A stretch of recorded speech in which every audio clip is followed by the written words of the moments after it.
سلام علیکم برادران و دوستا. پیش ویدیو را سر کردن یعنی که موضوع را سر کردن لایک میخوایم پدیلیچه حتما میکنیم و گفتنیم برادرای عزیز، بسیار از شما نمیدونید که در موی فایل یعنی که پاپکای تلفن کارزینه هست. بسیار از تلفن هست و بسیارشتن نیست و چیزایی که دلیل میکنه روز در همونجا سخرانید میشون و از من بر شما نشان میتونم. میداریم در فایل پامیت و 3 نقطه بالا را میچخیم ناسترویکا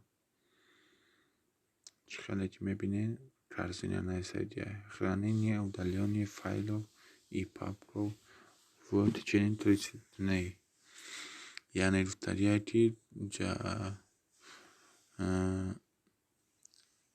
چیزایی که پنهان نگاه کرده میشوند فایل یعنی از فایل یعنی پاپکوهای که شما از موزیک دیگر دلیل میکنین تا 3 روزه نگاه کرده میشود و میبریم از اینجا ما پاپکوهای شرایط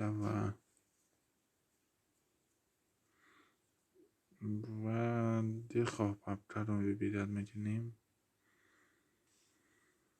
دلیل میتونیم و میداریم میبینیم در کارزینه پاپکا آمده یعنی که وستنوید میدخنین ازمینید میجخین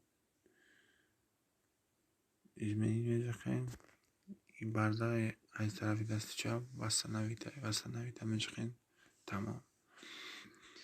ما دلیل میتونم شب برادرای عزیز همین کار یکم کار قینی نداره باقی در پناه خدا باشین.